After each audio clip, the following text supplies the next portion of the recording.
Bon, ben, salut tout le monde. Je vous souhaite une bienvenue à cette soirée, au lancement de notre programme d'autodéfense par la communication consciente. C'est un programme de prévention de la violence, mais aussi de réflexion sur la thématique de la violence. Je laisse la parole, Sarah. Super. On va enchaîner tout de suite avec notre histoire. Et dans le fond, pourquoi on a créé le programme? Donc, depuis que moi je suis toute petite, j'ai toujours été vraiment touchée par tout ce qui était violence, parce que quand j'étais petite, je souhaitais vraiment que les gens partout sur la planète soient heureux. Donc, c'était mon souhait quand je soufflais une chandelle sur un gâteau, donc que les gens soient heureux. Plus tard, assez jeune quand même, on m'a montré la super vidéo « Mon corps c'est mon corps, ce n'est pas le tien ». Bon, pour ceux qui sont de ma génération, auront peut-être vu cette vidéo de prévention. Mais en fait, moi, ça m'a un petit peu troublée. Donc, j'en suis venue à avoir peur des autres, des agressions. Puis, éventuellement, quand j'étais plus vieille, j'ai commencé à faire des arts martiaux pour pouvoir apprendre à me défendre à travers tout ça. Quand j'étudiais en études internationales, j'avais fait une recherche sur les femmes de réconfort pendant la Deuxième Guerre mondiale en Asie. Donc, l'idée, c'était vraiment de voir à quel point la violence sexuelle et la violence générale étaient omniprésentes. Et là, j'en suis venue à me dire, qu'est-ce qu'on peut faire pour arrêter ça? Donc, j'ai commencé à étudier, à lire pour comprendre c'est quoi la violence, d'où ça vient. Et avec les années, j'en ai appris de plus en plus. Donc, c'est un peu pour ça, de là qu'est émergé le besoin et l'idée de mon côté. Je ne sais pas si, Martin, toi, de ton côté, tu voulais ajouter quelque chose par rapport à d'où a émergé ta passion, ton désir de travailler en intervention avec les gens. Oui, je peux peut-être dire un mot. Je pense que c'est à travers l'exploration de ma propre humanité, et puis je crois que c'était inscrit dans mon ADN dès le départ, d'être à l'écoute des gens, d'être dans l'accueil des gens. Peu importe ce qu'ils ont vécu, peu importe ce qu'ils ont pu faire ou dire, je pense que c'est inné chez moi. Donc, du plus bas âge que je me rappelle, les gens se confiaient beaucoup à moi, et c'est encore comme ça aujourd'hui. Et moi, à travers mon intérêt pour l'être humain, j'ai étudié beaucoup sur moi-même,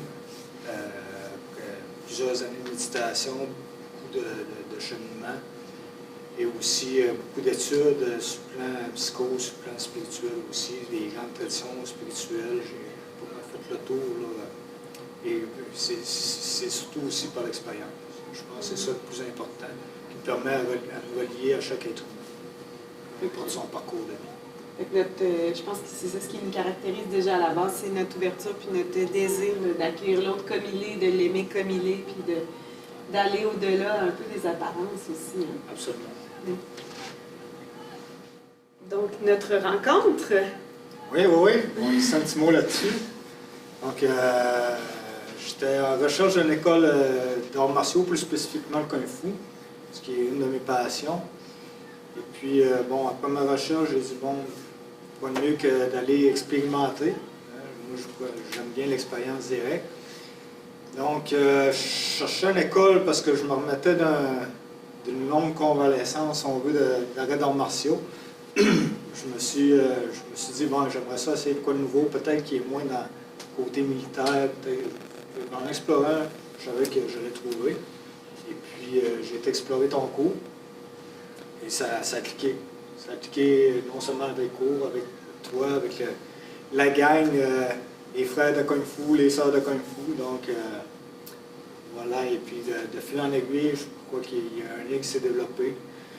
Et puis, jusqu'au jour où tu m'as fait cette belle proposition-là de pouvoir amener mon expertise dans ton programme de prévention de violence.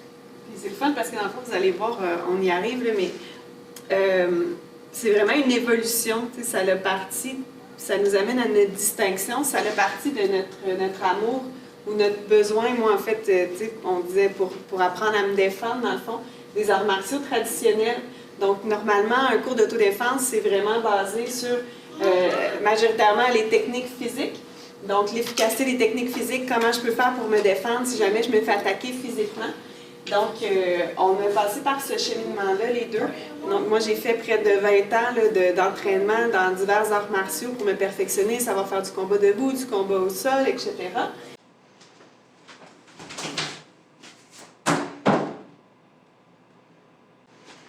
Prise de l'ours. Donc, même au début, quand j'enseignais, j'ai commencé à faire l'intervention sociale avec les arts martiaux, ce qui fonctionne aussi très bien. Mais j'ai voulu aller plus loin, donc toujours aller plus loin, comprendre plus loin. J'ai rajouté les principes de base par rapport à tout ce qui était la violence. Puis éventuellement, mais là, on en est venu à un peu notre réunion aussi, de rajouter l'intervention. Donc, dans l'intervention, dans le fond, c'est d'aller travailler même au niveau des perceptions. Donc, c'est là notre distinction des autres cours d'autodéfense, dans le fond, c'est que nous, on va plus loin que seulement le côté physique.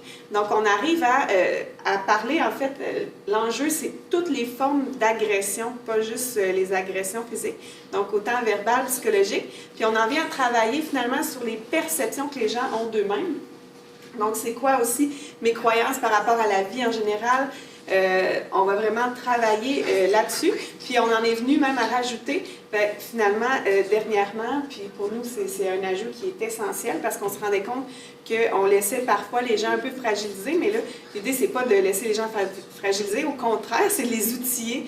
Donc, d'aller vers des outils maintenant, des stratégies d'auto-guérison pour que les gens puissent vraiment aller plus loin là, que guérir, s'auto-guérir finalement de leur traumatisme avec des outils, avec des techniques qui fonctionnent. Donc, voilà notre grande distinction. Donc, je te laisse parler, Martin, de la violence. Oui, c'est tout un thème, la violence. Ça, tu mentionnais tout à l'heure, ce programme-là vous offre des clés pour justement amener qu'à faire la paix avec cette violence-là, en vous premièrement, parce que la violence part de soi. Ce qui est à l'extérieur, souvent le reflet de l'intérieur, fait qu'à chaque fois que je pointe quelqu'un du doigt, il y en a souvent trois pointés vers moi. Le but étant de regarder à l'intérieur de soi, d'aller s'intérioriser et de voir qu'est-ce qui résonne quand on entend ce mot-là, à quoi ça fait référence comme souvenir, à quoi ça fait référence comme schéma de pensée, est-ce qu'il y a des images qui viennent quand j'entends ce mot-là, ou si je suis totalement indifférent ou neutre parce que c'est juste un assemblage de mots de 8 lettres ensemble, qui est un mot comme le mot amour, peu importe. Dépendamment des personnes, ils peuvent avoir différentes images, différentes perceptions du mot, différentes perceptions aussi, de définition, selon le vécu des gens face à la violence. Fait que le but du programme, c'est pas de lutter contre, c'est pas de lutter pour quelque chose, c'est vraiment d'en faire une introspection, une exploration, une réflexion, une méditation, d'aller voir aussi que ça prend ses racines, ça, la violence.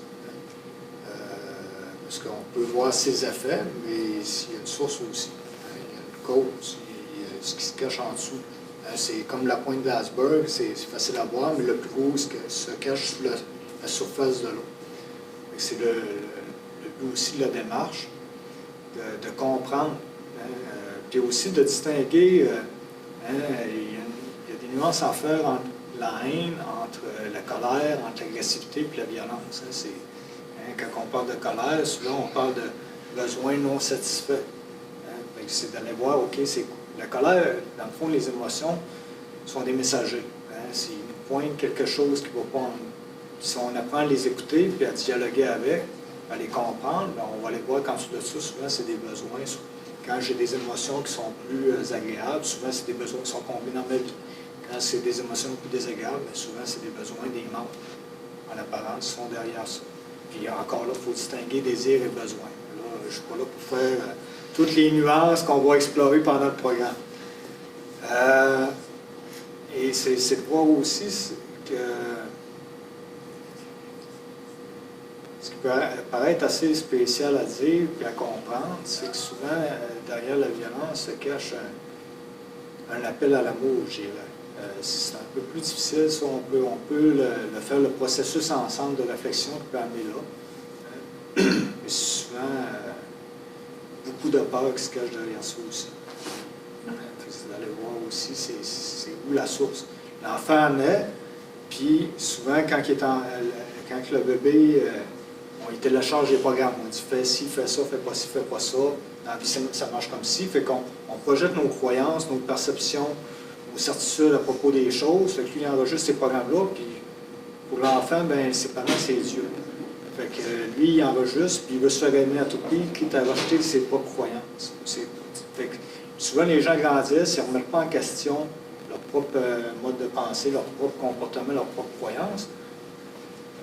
Un exemple bien simple, là, souvent les gens vont dire « Hey, le soleil se couche, il se lève », mais en réalité, le soleil se couche, il ne se lève jamais. Mais on ne remet pas trop les choses en question, fait qu'on dit des choses de même tout bonnement dans la vie, mais sans prendre le temps de s'arrêter. Puis est-ce que cette croyance-là, ça résonne avec qui je suis? Est-ce qu'on me l'a imposé, puis moi je l'ai acheté? Si ça fait mon affaire, je peux la garder. Si ça ne fait pas mon affaire, bien, j'essaie peut-être de me trouver à travers ça aussi. Puis l'enfant, en partant, il reçoit 400 critiques par jour. Fait qu'il n'apprend pas à être. On est dans un monde où on est dans des fers humains et non des êtres humains. Donc là, c'est de revenir avec ce programme-là à l'être humain aussi. Hein? C'est correct aussi de s'arrêter de faire, de revenir à l'essentiel. L'essentiel est souvent au cœur de soi.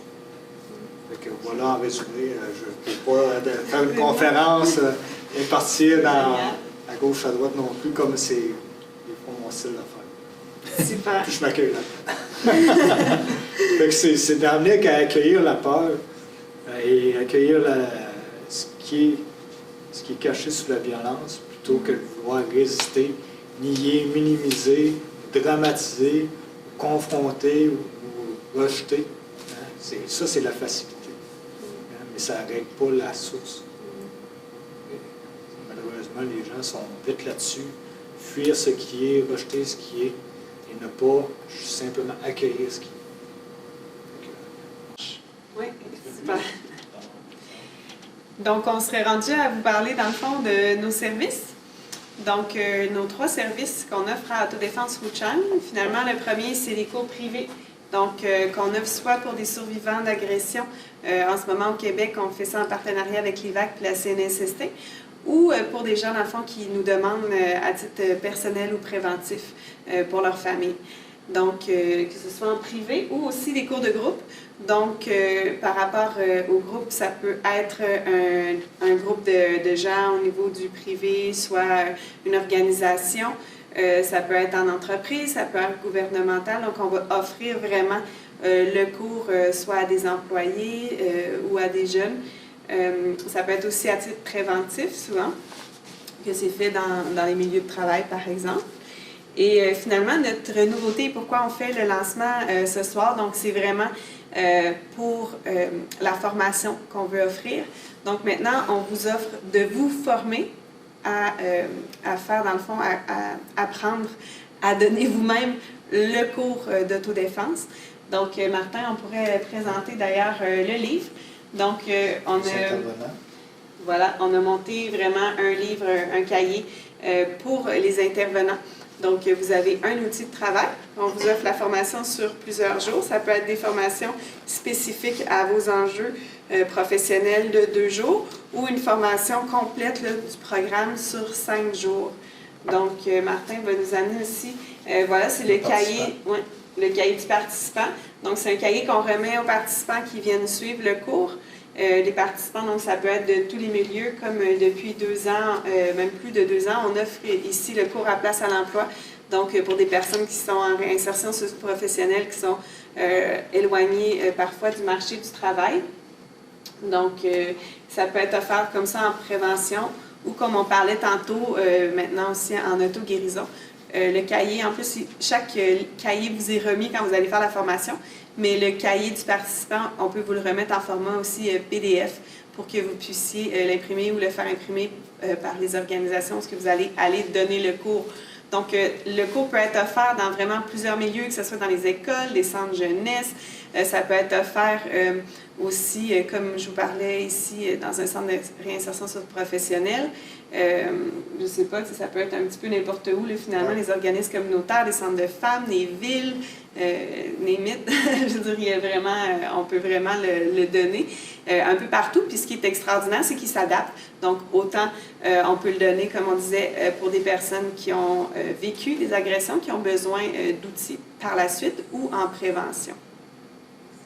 Ce qu'on a besoin maintenant, pourquoi on fait la promotion du cours, en fait, et puis pourquoi on a invité les gens à se réunir avec nous aujourd'hui, c'était pour vous, en fait, vous parler du programme, mais aussi, surtout, c'est qu'on a besoin maintenant de gens qui seraient intéressés à recevoir la formation. Donc, que vous soyez des intervenants ou des organisations. Et puis aussi, on aimerait bien avoir l'appui de gens qui sont intéressés, qui sont stimulés par le projet, puis qui voudraient faire des dons à notre organisation. Donc, depuis plusieurs années, on fonctionne avec vraiment notre bon vouloir, des heures et des heures de bénévolat. L'idée, c'est vraiment que le programme, on veut l'amener, oui, en ce moment, le plus largement possible au Québec, mais éventuellement partout au Canada, puis il peut se promener un peu partout dans le monde, le faire traduire. Donc, vraiment, on est intéressé à avoir des partenariats, soit avec des organisations ou avec des gens qui, personnellement, auraient un intérêt là, pour soutenir ce genre de projet-là. Alors, Martin, pour conclure. Peut-être je le mentionnais, mais je spécifiais aussi qu'on est ouvert à aller l'enseigner aussi, que ce soit à l'université ou le cégep, dans des programmes en éducation spécialisée, intervention de délinquance, travail social. L'université, ça peut être en toxico, sexo, santé mentale, criminologie. Donc, tout est ouvert pour pouvoir partager ce programme-là avec vous. Alors, merci Sarah. Merci Martin. Ça fait un plaisir de partager cette soirée avec toi, avec les gens qui se sont présentés ce soir avec nous. Et puis, je tiens à vous remercier de votre présence. Si vous avez des questions, n'hésitez pas.